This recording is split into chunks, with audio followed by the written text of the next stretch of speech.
आज हम विज्ञान उपचारात्मक शिक्षण कार्य पुस्तिका कक्षा 9 का अध्ययन करेंगे। इसका कार्यपत्रक फर्स्ट आज हम देखेंगे, ठीक है। इसके विषय वस्तु है जीवन की मूलभूत इकाई। तो आप लोगों को पता ही होगा इसका, हमने कक्षा 8 में भी इसका अध्ययन किया है और अब कक्षा 9 में भी अध्याय 5 में इसके बारे में दिया हुआ है कि हमारे जीवन की मूलभूत इकाई क्या है, जिससे हमारा शरीर बना हुआ है, पूरा शरीर के अंग बने हुए हैं, है ना। तो कोशिका, आप सभी को पता होगा हमारे जीवन की मूलभूत इकाई कोशिका है।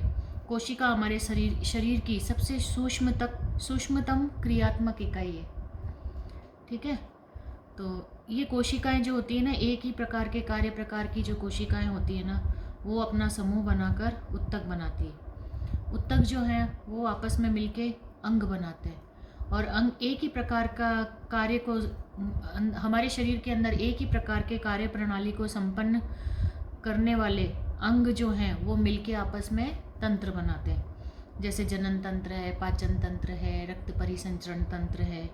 तो इस तरह से आज हम इस कार्यपत्रक को समझेंगे, समझने का प्रयास करेंगे और इसे करने का प्रयास करेंगे। अब इसका पहला प्रश्न देखो, इसमें यहाँ पे क्या दिया हुआ है, ये चित्र दिया हुआ है यहाँ पे प्याज की झिल्ली। प्याज की जो पतली सी झिल्ली होती है ना, उसको हटाकर और उसका सूक्ष्मदर्शी यंत्र के अंदर उसको देखा गया है और देखने के बाद जैसी इसकी संरचना नज़र आती है उसको यहाँ पर अंकित किया गया है। तो ये देखो, इस तरह से ये कोशिकाओं से मिलके बनी होती है। अभी मैंने बताया था कि चाहे कोई सी भी वस्तु हो, कोई भी जीवित जीव जो हो, उसकी शरीर की सबसे सूक्ष्मतम इकाई कोशिका होती है। और ये जो जीव होते हैं वो एक कोशिकीय जीव भी होते हैं और बहुकोशिकीय जीव भी होते हैं। ऐसे जीव जिनका शरीर एक कोशिका से मिलकर बना होता है उसे हम एक कोशिकीय जीव कहते हैं। और ऐसे जीव जंतु जिनका शरीर बहुत सारी कोशिकाओं से मिलके, कोशिकाओं के समूह से, जैसे अभी मैंने बताया था उत्तक, अंग, तंत्र, उनसे मिलके बना होता है, तो ऐसे जीवों को हम बहुकोशिकीय जीव कहते हैं, ठीक है। अब हम ये सारा इसका देखते हैं। देखो इसके अंदर क्या दिया है, कोशिका की संरचना एक, आगे अपन और देखेंगे इसको। तो यहाँ पे देखो ये कोशिका की संरचना एक ये दी हुई है। कोशिका के अंदर क्या होता है, केंद्रक होता है, ये गोल सी संरचना है ना। यहाँ पे रिक्तिकाएँ दी हुई है और ये इसके अंदर धागे, माइटोकॉन्ड्रिया, ऐसे बहुत सारे इसके अंदर अंग पाए जाते हैं। क्योंकि कोशिका के अंदर जो माइटोकॉन्ड्रिया होती है ना, उससे ऊर्जा बनती है। और ये ऊर्जा जो होती है ना, हमारे शरीर में हमारे शरीर की जो भी हम दैनिक जीवन के कार्य वगैरह करते हैं, शरीर में वृद्धि और विकास होता है, तो उसमें हमें ये ऊर्जा काम में आती है। तो ये देखो पूरा दिया हुआ है इसमें प्याज की झिल्ली का। इसमें केंद्रक के अंदर और छोटी संरचना होती है जिसे हम केंद्रिका कहते हैं। कोशिका के चारों तरफ एक झिल्ली पाई जाती है जिसे हम कोशिका झिल्ली कहते हैं। और ये कोशिकाएं जो होती है जंतुओं की, जंतु कोशिका कहलाती है। जो ऐसी कोशिकाएं जो जंतु के अंदर पाई जाती है उसे जंतु कोशिका कहते हैं। और ऐसी कोशिकाएं जो पादप के अंदर पाई जाती है उसे हम पादप कोशिका कहते हैं। अब देखो ये थोड़ा शॉर्ट में मैंने आपको बता दिया। अब इसका हम प्रश्न 1, मैंने इसको पहले से ही थोड़ा सॉल्व किया हुआ है। उक्त चित्र, आप भी इसको लिखते जाइए। आप भी अपनी इस उपचारात्मक शिक्षण जो कार्य पुस्तिका है इसे खोल लीजिए और जैसे जैसे मैं प्रश्न कराती जा रही हूँ आप भी इनको करते जाइए। उक्त चित्र किस पादप की झिल्ली का है? देखो बिल्कुल सरल प्रश्न दिया है। ये यहाँ पे नाम भी दिया हुआ है, लिखा हुआ है यहाँ पे प्याज की झिल्ली। तो यहाँ पे अपना इसका उत्तर क्या आएगा, प्याज की झिल्ली। क्योंकि ये चित्र किसका दिया हुआ है, प्याज की झिल्ली का दिया हुआ है। तो पतली सी झिल्ली नहीं हट जाती एक, उसका है ये चित्र, ठीक है। इसको सूक्ष्मदर्शी यंत्र की सहायता से देखा है। फिर प्रश्न 2 है, उक्त झिल्ली की संरचना की तुलना किस प्रकार की दीवार से की जा सकती है? देखो ये आपको चित्र किस तरह से, ये जो कोशिकाएं किस तरह से दिखाई दे रही है, जैसे एक कोशिका को अगर अपन देखते हैं तो ये एक ईंट के समान दिखाई दे रही है ना। जैसे ईंटें जुड़ी हुई है आपस में, एक से एक ईंट जुड़ी हुई है। ये देखो इधर भी एक ईंट, इधर भी ये ईंट, है ना। तो इसकी संरचना हम, मतलब इसकी तुलना हम किससे, और ये ईंटें आपस में मिलके, आपको पता है कि जब हम ईंटों को, जैसे ये मजदूर वगैरह होते हैं, दीवार बनाने का कार्य किससे करते हैं, ईंटों से करते हैं। ईंटों को आपस में जोड़ते हैं सीमेंट की सहायता से, ठीक है ना। और इनको जोड़ के फिर पूरी क्या बना देते हैं, दीवार। तो इसी तरह से हमारे शरीर के अंदर भी जो कोशिकाएं होती हैं ना, बिल्कुल छोटी छोटी सी होती हैं, जिनको हम आंखों से देख ही नहीं सकते हैं। इसके लिए हमें सूक्ष्मदर्शी यंत्र की आवश्यकता होती है। तो इनको आपस में जोड़ के हमारे शरीर के अंदर जब ये आपस में जुड़ती है तो ये पूरी एक दीवार जैसी बनाती है ना। और उत्तक बनते हैं इससे, उत्तक से फिर क्या बनते हैं, अंग बनते हैं, और अंग से क्या बनते हैं, तंत्र बनते हैं। अलग अलग प्रकार के हमारे शरीर में जो भी कार्य प्रणाली है उसको संपन्न करने के लिए अलग अलग तंत्र पाए जाते हैं। तो ये ईंटों की दीवार आएगा इसका उत्तर। जिस प्रकार ईंटों को जोड़कर भवन की दीवारों का निर्माण किया जाता है, उसी प्रकार सजीवों की कौन सी मूलभूत रचना आपस में मिलकर शरीर का निर्माण करती है। देखो, ईंटों को तो आपस में जोड़कर क्या बनता है, मकान बनता है, ठीक है। उसी प्रकार सजीवों की कौन सी मूलभूत संरचना आपस में मिलकर शरीर का निर्माण करती है। तो बिल्कुल सरल आंसर, अब आप लोग भी इसका आंसर बता सकते हो कि क्या होती है सबसे सूक्ष्मतम मूलभूत इकाई क्या होती है। जैसे दीवारों के अंदर, मकान के अंदर क्या होती है, ईंट होती है। इसी तरह से हमारे शरीर के अंदर क्या होती है, कोशिका। अब देखो, इसकी खोज किसने की, इतनी बड़ी खोज है ना, जिससे हमारा पूरा शरीर बना हुआ है।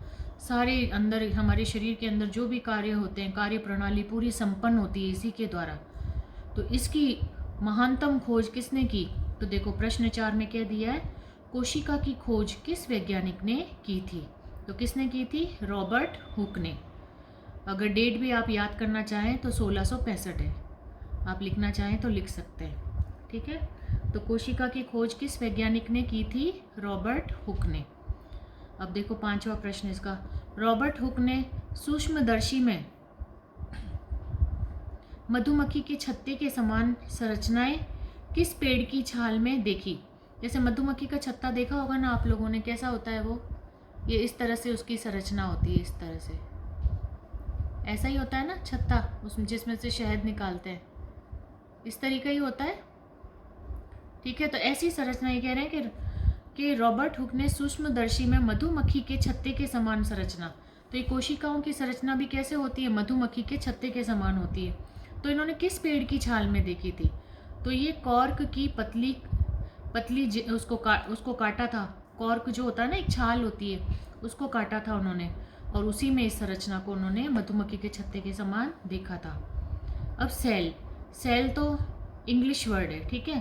अब सेल का हिंदी में अर्थ क्या है, कोशिका, ठीक है। सेल को हिंदी में क्या कहते हैं हम लोग, हमें पता ही है, कोशिका कहते हैं। अब कोशिका को ही अंग्रेजी में क्या कहते हैं, सेल कहते हैं, ठीक है। तो आगे समझ में, प्रश्न 6 का आंसर क्या होगा, कोशिका। अब सजीवों की मूलभूत इकाई को क्या कहते हैं। देखो कितना सरल आंसर है, समझ में आ रहा है ना आप सभी को ये। तो सजीवों की मूलभूत इकाई को हम क्या कहते हैं, कोशिका कहते हैं, ठीक है। आगे ये 7वां वाला प्रश्न भी समझ में, सजीवों की मूलभूत इकाई को क्या कहते हैं। तो सजीवों की मूलभूत इकाई को कोशिका कहते हैं, ठीक है। अब ये 7 प्रश्न है इसके अंदर कार्यपत्रक 1 में। अब है कार्यपत्रक 2, अब इसका अध्ययन करेंगे हम। अब देखो कार्यपत्रक 2, अब विषय वस्तु वही, जीवन की मूलभूत इकाई। अधिगम बिंदु इसमें क्या है, सजीव व निर्जीव में कोशिका के संदर्भ में। ये चलो आपके काम की चीज़ नहीं है ये। संदर्भ कक्षा 8 अध्याय 8। आइए अब हम इन प्रश्नों को देखते हैं। आप इन चित्रों में से सजीव व निर्जीव को छांटकर सारणीबद्ध कीजिए, ठीक है। अब सजीव और निर्जीव में तो अंतर आपको पता होगा ना, किसे कहते हैं सजीव, ऐसे जीव जो पहले छोटे होते हैं, फिर धीरे धीरे वृद्धि, उनके शरीर में विकास होता है, वृद्धि होती है, बड़े हो जाते हैं, ठीक है। जो चल सकते हैं, जो खा सकते हैं, है ना, ठीक है। जो जनन कर सकते हैं, ये अपन ने छोटी क्लासों में भी पढ़ा हुआ है ना, उन्हें हम क्या कहते हैं, सजीव। और निर्जीव किसे कहते हैं हम, निर्जीव, इसी का अपोजिट हो जाएगा, इसी का उल्टा विपरीत हो जाएगा, कि जो खा नहीं सकते, जो बड़े नहीं होते हैं। जैसे बैग है, बैग वैसा का वैसा ही रहेगा, ठीक है। जो चल फिर नहीं सकते, अब जैसे बाइक है, बाइक किससे चलेगी, पेट्रोल से चलेगी, लेकिन ये क्या है, निर्जीव है, ठीक है। तब इसमें से हमें छांटना है, निर्जीव कौन है और सजीव कौन है। अब सजीव, देखो इधर लिखा हुआ है सजीव और इधर लिखा हुआ है निर्जीव। तो देखो सजीव क्या हो गया, देखो इसमें क्या पौधा दिया है, ये गुलाब का पौधा है ना, तो ये सजीव हो गया, ठीक है। पेड़ पौधे भी सजीव होते हैं, ठीक है। वनस्पति जो होती है वो भी सजीव होती है। मनुष्य, ये मनुष्य दिया है तो ये सजीव है। ये पेड़ दिया हुआ है, पेड़ भी सजीव है। ये गाय, गाय भी क्या है, सजीव है। ठीक है। अब ये तो हो गए सजीव, तो हो गए। अब निर्जीव देखो, निर्जीव में क्या है, ये मटका टाइप से कुछ है, तो पानी गर्म करने का बर्तन हो गया ये मोटरसाइकिल भी निर्जीव है। ये हैंड पंप दिया हुआ है, निर्जीव है। ये टेबल दी हुई है, मेज, ये भी निर्जीव है। ठीक है। तो ये समझ में आ गया आपको सजीव और निर्जीव। निम्न सारणी में से छांट कर लिखिए कि किन में कोशिका उपस्थित है व किन में नहीं। देखो, सजीव जो होंगे उनका शरीर कोशिकाओं से मिलके बना होता है। तो कोशिका देखो किस किस के अंदर उपस्थित है, ये लाइन से दिए हैं। अमीबा, अलमारी, बकरी, कुर्सी, आम का वृक्ष, हाइड्रा, पुस्तक, जलकुंभी, पेन। ठीक है। अब वही है, सजीव निर्जीव जैसे ही हो गया। जो सजीव होंगे उसके अंदर कोशिका होगी और जो निर्जीव होंगे उसके अंदर कोशिका नहीं होगी, वो दूसरी वस्तुओं से बने हुए होंगे। ठीक है। तो कोशिका उपस्थित है। देखो, अमीबा, ये एक कोशिकीय जीव है। अमीबा का शरीर जो होता है ना, सिर्फ एक कोशिका का बना होता है और ये पानी के अंदर पाए जाते हैं। और अमीबा से बहुत सारी बीमारियां भी हो जाती है। अगर हम गंदा पानी पी लेते हैं ना तो हमारा पेट खराब हो जाता है। तो ये अमीबा एक कोशिकीय हो गया जीव, इसका शरीर सिर्फ एक कोशिका से मिलकर बना होता है। अलमारी, अलमारी तो आपको पता ही है, इसमें कोशिका नहीं होती है, निर्जीव है ये। फिर बकरी, बकरी भी क्या है, सजीव है, इसका शरीर भी कोशिका से बना होता है, तो बकरी में कोशिका होती है। कुर्सी, कुर्सी लोहे की होती है, लकड़ी की होती है, तो ये कुर्सी क्या हो गई, कोशिका इसमें नहीं होती है। आम का वृक्ष, आम का वृक्ष भी क्या है, सजीव है, इसका शरीर भी किसका बना होता है, कोशिका का, तो आम का वृक्ष। फिर ये चौथा दिया है पुस्तक, तो पुस्तक भी क्या है, निर्जीव है, तो इसमें भी कोशिका नहीं होती है। हाइड्रा, हाइड्रा ये जलीय पौधा होता है। ठीक है। तो ये हाइड्रा जो है ये भी क्या है, पौधा है, पानी के अंदर रहता है, तो ये भी, इसका शरीर भी इसमें भी कोशिका होती है। फिर ये क्या दिया, पेन, पेन क्या हो गया, कोशिका अनुपस्थित होती है। फिर दी हुई है जलकुंभी, ये भी पानी के अंदर होती है, पानी में बहुत जल्दी फैलती है और पानी को प्रदूषित भी करती है ये जलकुंभी। तो जलकुंभी भी क्या है, इसमें भी कोशिका होती है। ठीक है। ये आ गया समझ में प्रश्न 2 इसका। अब प्रश्न 3, सजीव व निर्जीव में कोशिका की उपस्थिति के आधार पर अंतर स्पष्ट कीजिए।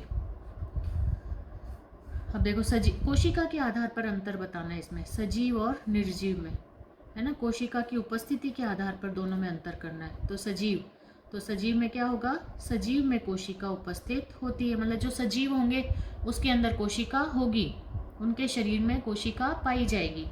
और निर्जीव जो होंगे उसमें कोशिका अनुपस्थित होती है। तो सजीव और निर्जीव में कोशिका की उपस्थिति के आधार पर अंतर यही है कि सजीव के अंदर कोशिका पाई जाती है और निर्जीव के अंदर कोशिका नहीं पाई जाती है। ठीक है। तो आज अपन ये इतना ही करेंगे। कार्यपत्रक 2 भी हमने कंप्लीट कर दिया है। और आपको मेरा वीडियो कैसा लगा ये आप कमेंट के द्वारा बताना, और आप लाइक, शेयर और सब्सक्राइब ज़रूर करना। धन्यवाद।